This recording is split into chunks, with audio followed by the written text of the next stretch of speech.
Marahil isa ka sa tumatangkilik sa napakasarap na burger na kung saan ang pangunahing sangkap ay ang beef o karne ng baka.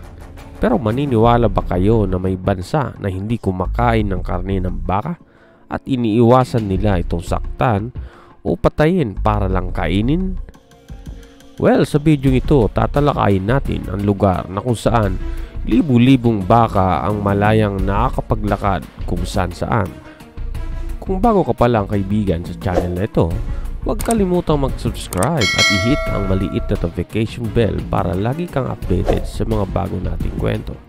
Bakit nga ba napakaraming baka sa India? Bakit iniiwasan nila itong masaktan? Ang India ay isang bansa na matatagpuan sa katimugang bahagi ng Asya. Karamihan sa mga tao dito ay matatagpuan sa Hindustan Peninsula. Para sa mga Hindu, nasa salamin sa baka ang pagiging hindi makasarili, kadalisayan, kabanalan at kabaitan. Katulad ng kalikasan, ang baka ay nagbibigay ng pagkain, gatas, sa isang tao nang walang hinihinging kapalit. Ang pagkakakilanlan sa mundo ng relihiyong Indo ay tinutumbasan ang baka sa mga dambana at itinataas ito sa ranggo ng mga hayop na isa sa pinakasagrado. Gayun din para sa mga Hindu, ang baka ay simbolo ng pagiging ina, pagsasakripisyo sa sarili at pangangalaga.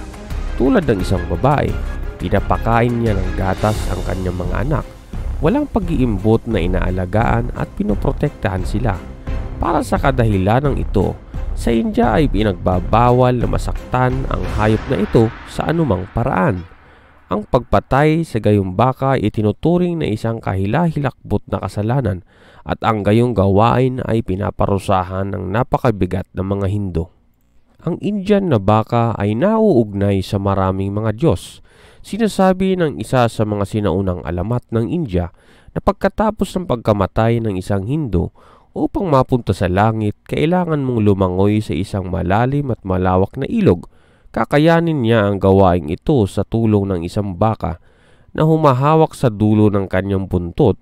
Sa bagay na ito, ang mga Indian sa panahon ng kanilang buhay ay mabait sa mga baka. Sinusubukan patahimikin ang mga ito upang pagkatapos ng kanilang pisikal na kamatayan, ang mga hayop ay tutulungan silang makapasok sa kabilang mundo. Ayon sa isa pang alamat, ang Diyos na lumikha ng mundo, isang araw ay hinugot ang kahangahangang baka ng surabi mula sa sahig ng karagatan. Maaaring matupad ang anumang kagustuhan sa sino mang nagmamay-ari ng mahiwagang hayop na ito. Hanggang ngayon, ang anumang baka sa India ay itinuturing na anak na babae ni Surabi na may paggalang sa kanya ay maaaring matupad ang anumang pangarap o kahilingan ng isang tao. Sinasabi sa banal na kasulatan, ang baka ay isang panauhin mula sa mas mataas na mundo. Ipinahayag ni Brahma na dapat ituring na lahat ng mga Diyos at tao ang baka bilang kanilang ina at bigyan siya ng mga dakilang karangalan. Ito ay tinuturing na isa sa mga paraan ng paglilingkod sa Diyos.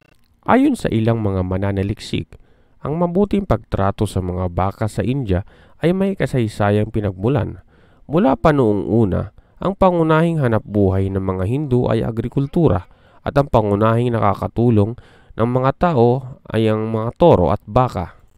Sa kasaysayan, ang Indian na baka ay palaging protektado ng batas. Halimbawa, noong sinaunang panahon, ang pagpatay sa isang pari sa India ay katulad ng kalubhaan sa pagpatay sa hayop na ito.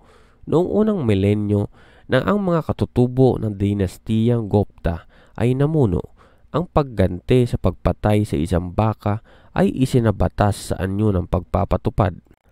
Ang isang mahalagang bahagi ng dieta ng India noon at ngayon ay ang gatas na nagmumula sa baka at ang mga produkto na nagagawa galing sa gatas ng baka. Kaya ang mabuting pag-aalaga ng mga Indian sa mga baka at toro ay isang uri din ng pagpapasalamat sa mga hayop para sa kanilang suporta sa panahon ng taghirap. Sa maraming mga templo ng India, ang ritual na pagsamba sa isang baka ay isinasagawa araw-araw. Pinapalamutian ito ng mga magagandang tela at ang mga garland, insenso at hinahainan ito ng masasarap na pagkain. Sa modernong panahon ng mga araw, sa India, ang legal na katayuan ng mga hayop ay napanatili. Ngayon, ang mga baka tulad ng libu-libong taon na ang nakalipas ay nasa ilalim ng pangangasiwa at proteksyon ng mga otoridad ng estado. Siyempre, may walang katapusang paggalang sa kanila sa kaisipan ng mga lokal. Ito ay ipinahayag sa lahat ng iba't ibang dako ng mga lugar. Sana po ay nagustuhan nyo ang video na ito. Hanggang dito na lamang po ang ating kwento. Marami pong salamat sa inyong panunood.